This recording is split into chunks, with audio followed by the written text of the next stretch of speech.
back again, and we got John. Hello, mate. How are you? How are you? You okay? Yeah, mate. I'm good. I'm good. I've been a bit quiet lately, just because obviously we've had the puppy, so hands full. Can I just tell you that video that I've done the COVID one's hit 1 million? Has it? Yeah, 1 yeah. million views, John Maguire. Unbelievable, mate.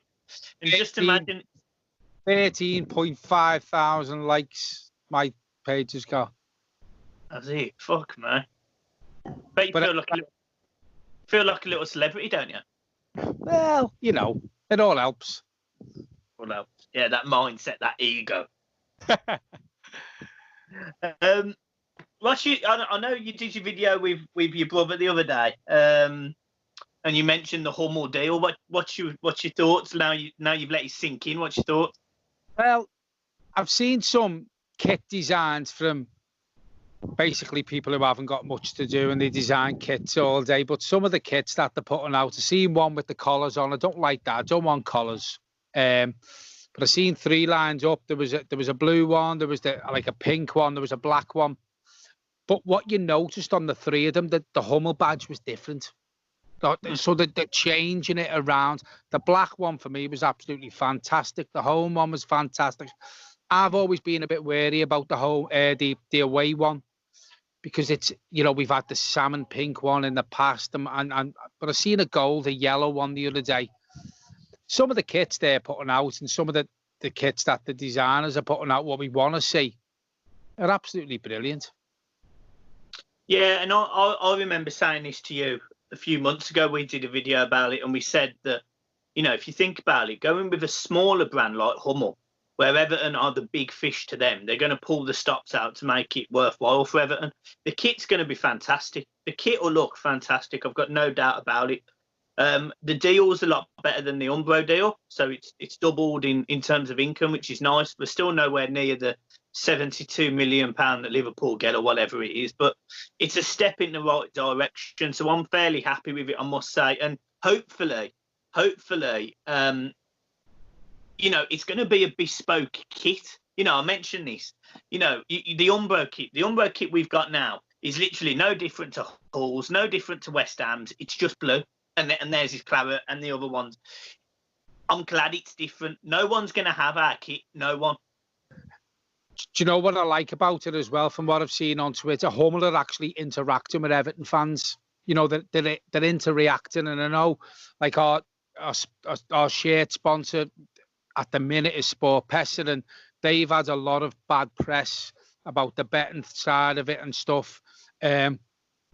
Umbro, for me, a lot of kits look the same. They just changed the colour and they changed the sponsor on the front, but Hummel are interacting with the fans, and the fans like that. And that's what I like about Everton at the minute, do you know, because they've got outside sources, whether it be the kit sponsor, whether it be a kit deal, whether it be the manufacturer.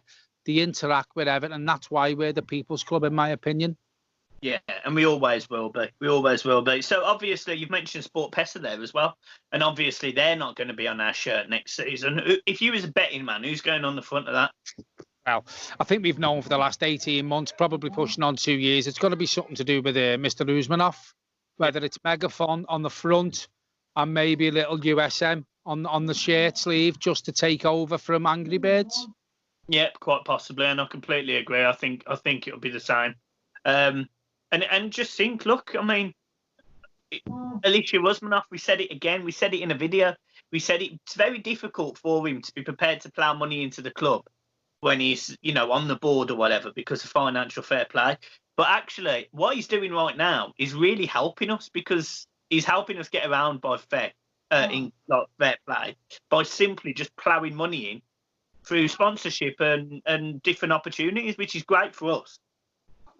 I think Everton from the Premier League getting, like, not cancelled, but, you know, delayed and towards it finishing, and what's going on behind the scenes with a lot of clubs. I think Everton are probably one of the few clubs who are getting it right just for when it starts again, because the talk's going on in the background with Hummel. They've pulled out the talks with Angry Birds. You know, we all know there's going to be a shared sponsor on the front. new kit deals. There's still the new ground, which, in my opinion, won't be far away from the first spade in the ground. So I think Everton are one of the few clubs who are actually in the background while all this is going on, are actually working the bollocks off to get it right. Yeah, agreed. And I think it's just massively positive because, you know, if you look back 18 months ago, we knew the stadium was on the horizon. We had a Marco Silva in charge who was, you know, we were a little bit touch and go with, you know, none of us were massively over the moon, I would have said. And we've turned a corner. If you think 18 months ago now, Marco Silva was on a massive losing run, I think. We were not performing very well at all. And it's just been it's been a massive whirlwind year for Everton. Bearing in mind, they obviously had to make a record loss, knowing they would, just to sort of rebalance the books going into this Ancelotti reign. Yeah, to be honest with you, I think the books are being balanced no end, you know, and the only thing from with Everton Football Club that's been affected by the coronavirus and the lockdown is the fans not being there, because it seems to me, again, as I said before, with the sponsorship deals that are going on, with the new kit deals, things are going on in the background and you don't hear of this from other clubs. So I think Everton are just getting on and getting on and getting on with the things that were lined up, with the unfortunate thing that happened, which is the coronavirus. But Everton just seem to be getting on with it and getting these deals over the line. And it hasn't really affected the financial side of it, as in sponsorship deals, kit deals, blah, blah, blah. And Everton will come out of this probably nowhere near as affected as some of the clubs have been. Yeah, agreed. Right, I want to mention a name to you. It's a name you know. It's a player that, you know, we used to, you know, occasionally we moan about his distribution, but we loved the fact he was prepared to put a foot in, and we loved the fact that he was prepared to break up play and carry the ball forwards, and that is Idrissa Gana Gueye. It looks like he may be surplus to requirements at PSG. Well, Idrissa Gana Gueye, for me, as I said to you before on the phone before we started doing the video, was a bigger miss than Romelu Lukaku was to Everton Football Club. In a heartbeat, I'll drive to France now and bring him back home. I will bring him back home because he's got the choice of Premier League clubs. He said he wants to come back to the Premier League. If it means I'm leaving PSG, Everton could do a lot worse than bringing a player back like Idrissa Gana Gueye for me. It's been the midfield since he left. There's been a massive hole there, a massive hole. But it's more obvious since he's been gone. I'll probably get shot down for this, but to me, it's been more obvious in that midfield since Idrissa Gana Gueye went than what it's been as obvious as in up front, because we've got Dominic Calvert-Lewin coming through the ranks now, and he's proved himself. It took a while. He had to go out on loan and blah, blah, blah. But for me, Dominic Calvert-Lewin cemented that up front place now. Richarlison can play there. The big miss was Idrissa Gana Gueye. To have him back at Everton Football Club all day for me. Yeah. To be honest, I completely agree. Don't get me wrong. I mean, I think for me, Idrissa Gana Gueye was someone who epitomised Everton. He wore the blue shirt with pride. He got on with the fans. He worked hard on and off the pitch. He got on with everyone. He was just a nice guy. And it was disappointing when he left, but we appreciated the fact he wanted to play Champions League football and for the champions of France. I get it, no problem. I'm surprised by PSG, to be honest.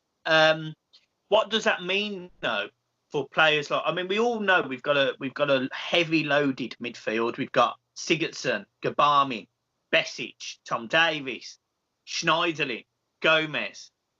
There's a lot of players there, and that's without including some of the younger lads, which I absolutely rave about, which is Andrew Eden and players like that. For me, Idrissa Gana Gueye walks into the midfield with all them players. With all them players, you've got Gabami, who really hasn't proved himself in the Premier League. He's had a lot of injuries. We don't know what he's going to come back like, whether it's going to affect him. Andre Gomez, go back to what you said a couple of months ago, just before the leg break. He wasn't playing well. Gomez. He wasn't.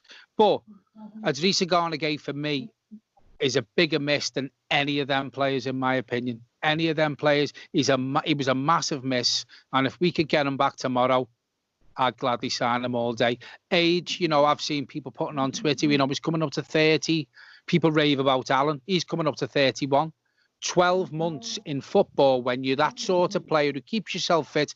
Cristiano Ronaldo's 35 years of age. If you ask Evertonians, would you have Cristiano Ronaldo? They would. So for me, it's no argument. If Idrissa Gana Gueye is touching 31, wants to come back to the Premier League, Everton, snap him up. Yeah. How much is it going to cost? Well, it's not going to be a massive sum. It's not going to be a massive sum because for the simple fact, Idrissa Gana Gueye are willing to sell him.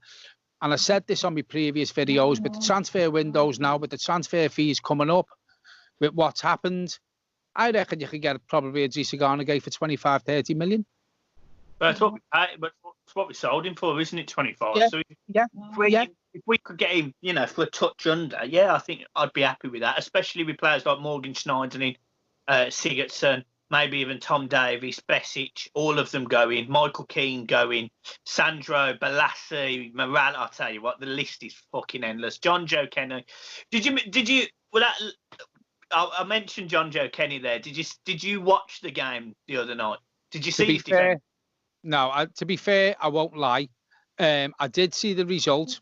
I watched the game last weekend, and he struggled in that game. So I'm assuming, with you asking me the question, and the result that Schalke had, I'm assuming he struggled again. And I've said this all along. I'd rather have Seamus Coleman in my team than John Joe Kenny, but Seamus Coleman isn't going to last forever. I've said this. Don't think he's the same player since he got the leg break. We need, in my opinion, possibly 2 right backs. John Joe Kenny, I think. I don't know with John Joe Kenny. I thought he, you know, the beginning of the season when he went over to Schalke, he was improving. He was proving himself. He was playing well every week, and you know, there was rumours around that they could only afford him, or is it Tadibo that's on loan there? Or yeah, you know, there was only rumours that they could afford one. John Joe Kenny for me, and I think I said this. I think Everton's board, I think Everton's backroom staff, I think the management, I think the coaching staff, I think they've made their minds up on John Joe Kenny. In my opinion, I don't think he's got a future at Everton. Yeah, I can't disagree with that. I really can't. A piece of news coming out from Italy. Apparently, Everton are quite close to signing Alan. Obviously, we all know he's 29, going to be 30 soon. We've been linked with him all fucking out for as long as I can remember now. To be honest, he's like a fucking Yarmolenko, Manny Fernandez. Who was the other one? Who was that? Raquelme. He's been linked with us for nigh on a season, and I actually just don't think this one will happen. You know. I think, to be honest with you, I think we've been linked with him since day dot when Ancelotti walked through the door. I think it's been since Ancelotti walked through the door, we've been linked with Alan. We've been linked with Alan, we've been linked with James Rodriguez, you know, and who knows. What I will say, players like Alan getting linked to Everton Football Club is good for me. It's great for me because the renowned players, they've played for some of the best teams. He's playing at Napoli now. He's fell out with the coaching staff. Apparently they fell out with him.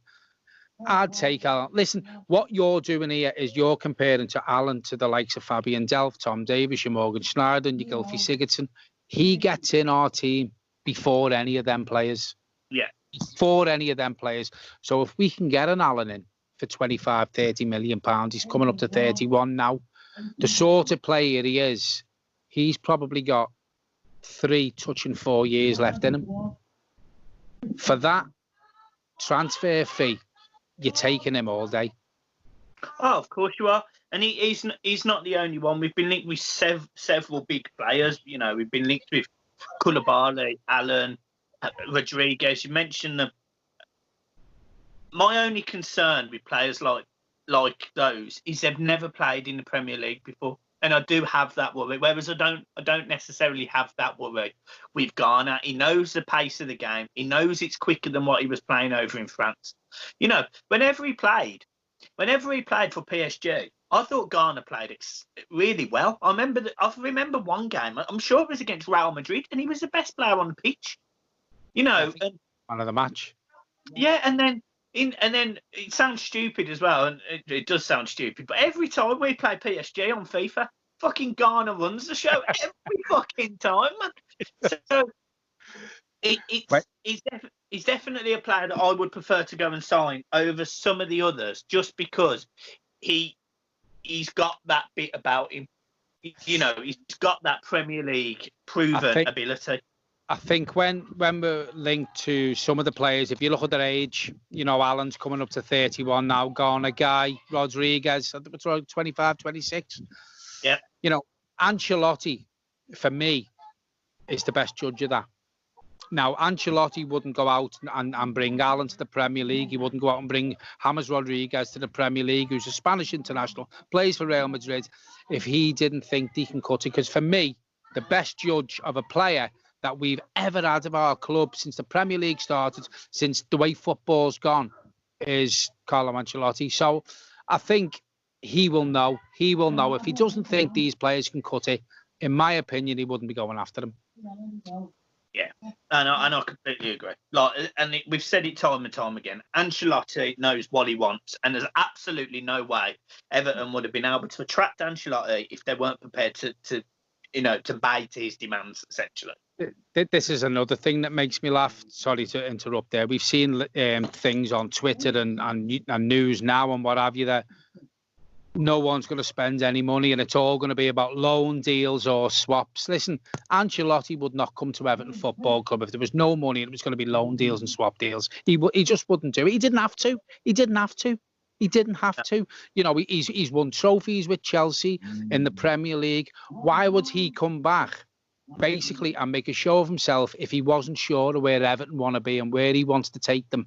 So for me, loan deals, swap deals, and as it's going back to what I said earlier, I think Everton have coming out of the coronavirus and all these sponsorship deals and what have you,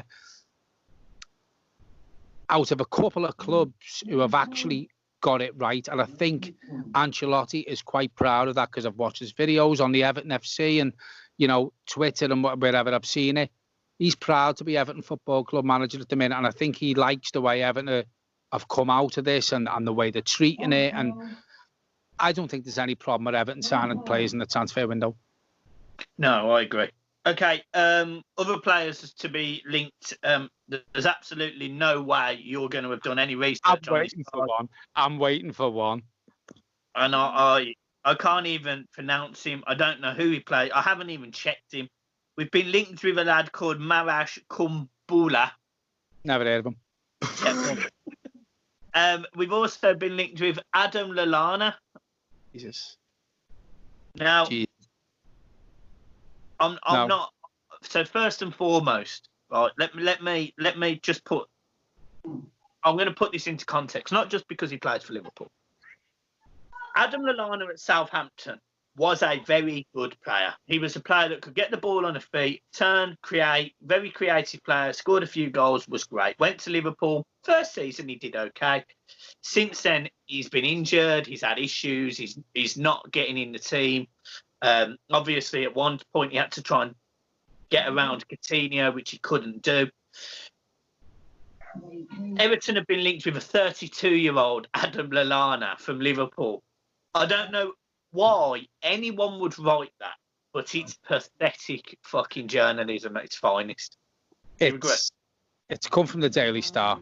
That was the first headline I seen. I think we're sick of hearing of Dominic Cummings. I think we're sick of hearing of coronavirus. I think they just needed something to fill their back page with, because a 32-year-old Adam Lallana compared to Alan Idrissa Gana Gueye, I know he's not far from 32, but Liverpool wouldn't miss Adam Lallana like we miss Idrissa Gana Gueye. You know, we've been linked with Matty Longstaff from Newcastle. We've been linked with James Rodriguez. For me, I just don't know where these links come from, because I'm going to say it now. I'll be shot down for this if it happens. I guarantee you Everton will not sign Adam Lallana. There's 2 players who have done this move in the Premier League era from Liverpool to Everton or Everton to Liverpool, and it was Nick Barmby and Abel Xavier. Steve McMahon's done it in the past. Kevin Sheedy's done it in the past. In this day and age, Adam Lallana will not cross the park from Anfield to Goodison. No, he won't. He won't. He categorically won't. And to be honest, I was shocked when Abel Xavier did it, to be honest, because I didn't really rate Abel Xavier, to be honest. I think to be fair, Abel Xavier's age, it must have been the same agent with the Liverpool manager at the time, because that's the only reason I can think of. Yeah. All right. Well, I think, to be fair, I think that's about it. There's nothing really else going on as far as I can tell. The Women's League has been confirmed as stopped, which I find quite funny because, surely they should be doing the same for the Premier League and just stopping it as it is. I don't know if that means Liverpool are going to be relegated from the Girls' League. I don't know. I haven't looked into it. But I can categorically tell you now that if the Premier League is, continuing and the female league isn't continuing, what's the reasons? Because I'm telling you right now, I'm all for equality, and that is clear, black and white, not equality. I think we know the reasons. Yeah. I think we know the reasons, and I've said this. Let's just say, for example, if this was West Ham, right, waiting for 2 more games to win the Premier League, this league would have been null and void 6 weeks ago. Yeah. And this isn't me having a pop at Liverpool, for the simple fact of the matter is, it hurts me to say this, and I'll get shot down for it, and I've said this to you. Did you deserve it? Just give them the trophy. I'm not asked about the league carrying on anymore. Just give them the trophy. How they're going to sort relegation out, I don't know. End the league, give them the trophy.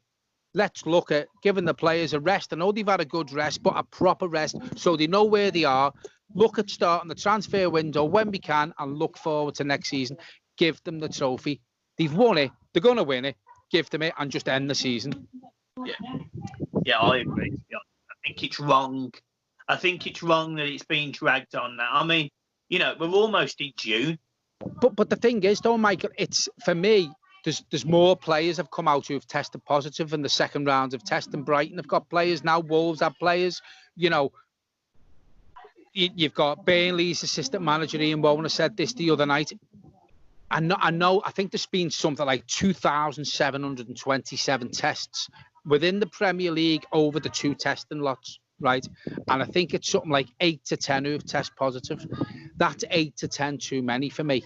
Because if you look at I'm not going to go into politics, I'm not going to go into the coronavirus, but when they talk about the R number, 1 person can affect 3. There's 10 there who can affect 30. They're going home to their kids, they're going home to the family, they want to see their mum and dad. End the league, just end the league. Give them the trophy and let's look forward. I completely agree. It's incredible to see you talking so much sense. That's drink. What you got planned for the rest of the day? Well, we're actually playing bingo on the street, social distancing. I can show you now. The tables are spread out. We got someone behind us. You've got a streak. That's my neighbour. That. Say hello, Paula. Hi, Paula. You fit. That's my next door neighbour. No, so we're just having a few drinks. We are social distancing. And the reason why I will iterate on that is because I can't afford to catch it. I think you've heard in the past, I've got diabetes and asthma, so we are keeping our social distancing, but we're enjoying the sun. Hopefully we're coming out the worst of it. It looks like we are. And let's look forward to a new normal. I agree, mate. I agree. Well, John, look, as always, mate, it's been a pleasure. I hate these formal endings. Like, you just don't need them, because I quite often call you a cunt or tell you to suck your mum and all sorts of shit. So I'm just going to leave it there and say, look, John, I'm glad you're staying safe, mate. I hope you have a fantastic day. Your nose looks like Rudolph the Red-Nosed Reindeer, and yeah, mate, I'll see you. It's so hot. I just want to make sure everyone's keeping safe as well, and other people. We haven't really had any comments of people talk to me and Michael in the DMs on Twitter, blah, blah, blah. We haven't heard too much bad news. So hopefully it'll stay like this. We will get through this. It's not long before we'll see it in the fan zone at Goodison Park again, hopefully. Yeah, great. John, I'll see you soon. Thank you very much, everyone. We've got some good videos coming up, hopefully. We've got some good ideas. And, yeah. All right. Peace. See you soon. Peace, everyone. That's to you.